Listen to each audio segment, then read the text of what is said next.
Hello there, it's Bob London here at the Same Side Selling Academy, masterminded by Ian Altman, my dear friend. And my business is called Chief Listening Officer. So I make my living teaching companies and executives how to really hear what their customers are actually thinking, not what they say, but what they really think and believe, and what their priorities and pain points are, the real ones. So this is, I always say, reality is the new marketing. Marketing, which is my background, is not going to be able to continue to put stuff out there in the way of customers and prospects that doesn't help the customer and prospect do their job better and make a decision. So marketing is going to be going through a lot of changes, but that's not why we're here to talk. We're here to talk about whether marketing or sales is in front of a customer or prospect, and some of the cliche, almost painfully funny or cringe-worthy questions that customers and prospects hear all the time. Now, I'm going to use the word cliche, which is a little gentle. What you're about to hear are questions that actually are off-putting. So in all seriousness, if it's a cliche and someone has heard the question a lot, then they are going to have a negative feeling. They're going to ascribe a negative feeling like, hey, can't this salesperson or marketing person be a little more creative with their questions? Can't they be a little more thought-provoking or probing? And that's the idea. We're going to talk about some alternatives today. And the other thing is, if everyone in sales is asking the same questions of customers and prospects, then the customer and prospect theoretically is giving everyone the same information. So where's the advantage in that if you're a salesperson? So I asked earlier today for people to post on the Same Side Selling Academy Facebook page, which is private and exclusive. What are some of the favorite cliche questions or cliche questions you've come across? First, we had Gabriel Muller, and I apologize, I don't know if it's Muller or Mueller. He listed a few questions that I thought were brilliantly cringeworthy. Question: I know you're happy with your current vendor, but what could cause your management to bring on a new vendor? Well, that's not too insulting, is it? Answer: anything. Did I answer your question? Yes. Did it help you sell your solution? No. And P.S. How'd you know I was happy with my current vendor anyways? But that is a classic. That's a classic. Thank you, Gabriel. I know you're happy with your current vendor, but what could cause your management to bring on a new vendor? So that may be the laziest question I've ever heard. Here's one from our dear friend Mark Friedman. How can I help you differently than your current provider? How can I help you differently than your current provider? So there's nothing like asking the customer or prospect to do your job for you, right? So your job is to point out how you're different after doing some fact finding. And then none other than the Same Side Selling king himself, Ian Altman, chimed in on the Same Side Selling page. Some of my favorite bad questions. Who's the decision maker? What's your budget? Should I write up the contract? Are these your children? So I think Ian's referring to, you're in someone's office and you see a picture behind them of their family, and you say, oh, those your children? And Ian's favorite answer is, no, they just came with the frame. You gotta love that. You gotta love that. So thank you, Ian and Gabriel Muller and Mark Friedman, for chiming in. So I want to go now to, I did a little research. We all have our favorite cliche questions, but I found a blog post from a number of years ago, and it just goes to show you that cliche questions never go out of style. Kelly Robertson, writing on a website called The Growth University, check it out, 10 cliche questions that hurt your sales. And I cannot wait to give you the number one question on there. In fact, if anyone can type in the number one cliche question from this blog post that I also blogged about recently, then I'll give you a free hour of consulting. How's that? How'd you like that? Question number 10 of the most cliche questions, according to Kelly Robertson on thegrowthuniversity.com. Number 10, would you like to know the difference between these products? Would you? Number 9, is saving money important to you?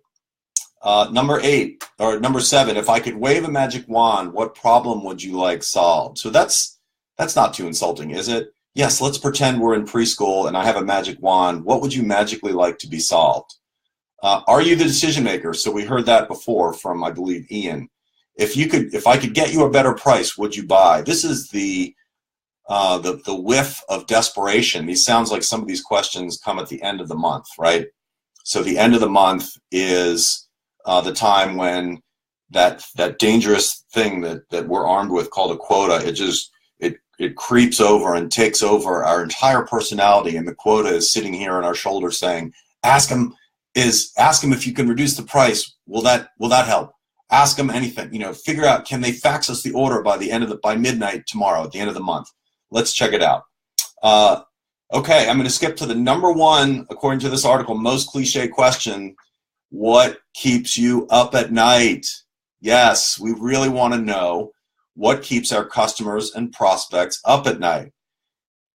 I'm going to say that in days past, so there's nothing inherently insidious or evil about this question. In days past, I think it probably did yield some interesting information, maybe the 1940s or 50s. But that's the point, is we can't use our parents' and grandparents' questions when we're talking to customers and prospects because we want insights. If I ask a customer or prospect, what keeps you up at night? They've been asked that question so many times, I guarantee it, they're not even going to think about the answer. They're going to give you a cliche answer that they've probably given a dozen times before. How does that help you? How is an answer that all of your competitors got when they asked the same exact tired cliche question, how is that answer going to help you? And the answer is, of course, it's not. Now, before we reveal some of the other questions, the same gentleman, I got to give him props, Kelly Robertson, has a blog post on Growth University called Feeble Sales Questions You Need to Avoid. You got to love the word feeble. It really draws you in. So I'm just going to go through a couple of these that are worth mentioning. Number 11, do you want to make more money, gain new clients, increase your sales, etc.? That sounds familiar. It sounds like, do you want six-pack abs? Do you want to lose 20 pounds? Do you want to fit into a size 2 dress? Yeah, so do you want to make more money, gain new clients, increase? Yes. Tell me where we go from here. I'll answer your question, yes. That's a silly question. Of course, companies want to do that. You need to skip to the how. How are you different? How can you uniquely help a company do those things? Who else should I talk to in the company? You got to love that one too. So how does that work? So I'm the customer and someone says, I'm the prospect, someone says, Bob, nice talking to you. Who else should I talk to? So they're sort of looking right past me. They're thinking, this guy may or may not be able to help, but I guarantee you, said the salesperson to him or herself, there's someone else who can help me more than this guy that I'm talking to right now, and I'm going to let him know. Are you ready to buy? That's another feeble question. Can you give me a referral? That's a feeble question. It reminds me of so many people are conditioned to ask for referrals before they've done anything, before they've added any value. It reminds me of, we had our kitchen underwent a substantial renovation. It was just ripped apart and replaced. When you sign the deal with the contractor, I'm signing, the first thing they do is they go out to their truck and they get out this big sign and it says, they hammer it into your lawn. And this thing is like a giant, it's like a Victorian birdhouse. It's so big. And it has the contractor's name on it. And we're proudly renovating a kitchen here. Like, dude, you haven't even done the work yet. And you're using me as a human billboard. How does that work? I mean, so I've actually asked folks to take the sign down until we're happy with the work. So that's what this one is. Can you give me a referral? What's your budget? Yeah, that's kind of lazy. All right. I've beat up on the cliche questions enough. I think you get the point. There is a new generation of questions that has come down the pike that are not cliches. They are meant to be thought-provoking. They are not meant to elicit quick, off-the-cuff answers. They are meant to elicit from customers and prospects the kinds of things that will help you do your job better as a sales or marketing professional. So let me talk about a couple of those. Here's a way to start. And the reason we would ask this type of question that I'm about to give you, which is not a cliche, I guarantee it, is to the reason a lot of these questions have become cliches and asking about how can we replace your current vendor, those are questions that are driven by our quota perspective, our quoted perspective. We have a need to ask that question.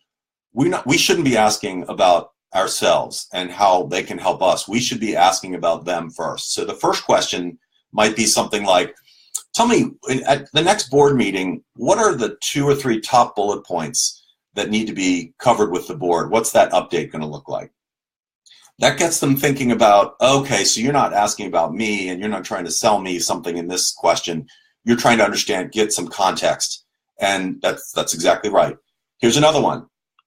Again, to get context. Hey, if I was in your building and stopped someone in the hall that worked for you, and I said, hey, what are you working on? What would you want them to answer? There's usually 1, 2, or 3 things that person should answer to help understand how to align with what the organization's overall mission and priorities are.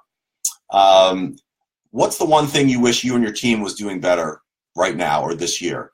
That's another one that on the heels of asking those big priority questions, when you get into, okay, what's the delta? What do you wish you were doing better right now, this week, this month, this year to achieve those priorities? Let's see. Here's a question I've started using over the last few months based on a suggestion from outside. If you could get a free hour of unbiased advice from a true industry expert in our industry, meaning the vendor's industry, the salesperson's industry, what would you want to know?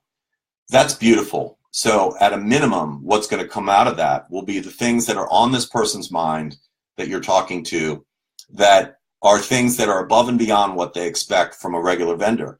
The idea is that they should imagine hypothetically sitting on a plane or a train next to an expert in the industry who's not selling anything. What would they want to know?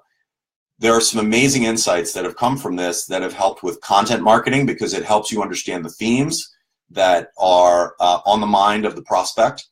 Content marketing, so even if you're in sales and your job isn't content marketing, it gives you ideas to feed back to the marketing department or the chief marketing officer. It also gives you an idea of saying, well, gee, I wonder if that's the question they would ask an unbiased expert, why wouldn't they ask us that question? Like, we have sales engineers and product people who are really smart about this stuff. Why wouldn't they ask us? So it's an opportunity for you to follow up by saying, by the way, we have people that would love to answer that question in an honest, unbiased way. And so if you ever want, we'll connect you with them. And that's a way you can really help. What's the best vendor experience you've ever had? And then what's the worst? This is where, again, these are disarming questions that they don't get asked very often. And when I say disarming, it means that you're not trying to sell them. You're just trying to understand them, what the world looks like from their perspective. Let me skip to the last one, and I've blogged about this. I think that I posted a video on the Same Side Selling Academy about this. Last question, ma'am or sir, what would make you a customer for life?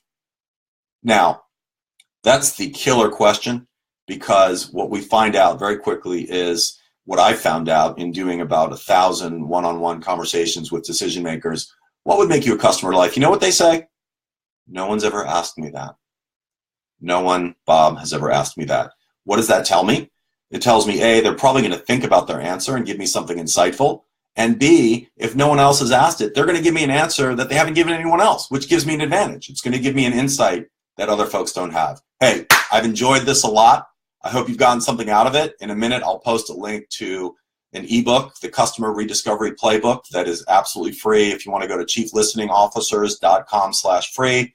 I've open sourced my entire methodology because I want the world to be a more listening-oriented place, especially in marketing and sales. There's already plenty of noise. We don't need to make more of that. We need more listening. So download the ebook, tell your friends, tell your coworkers, tell everybody. And thanks for listening today. I appreciate it.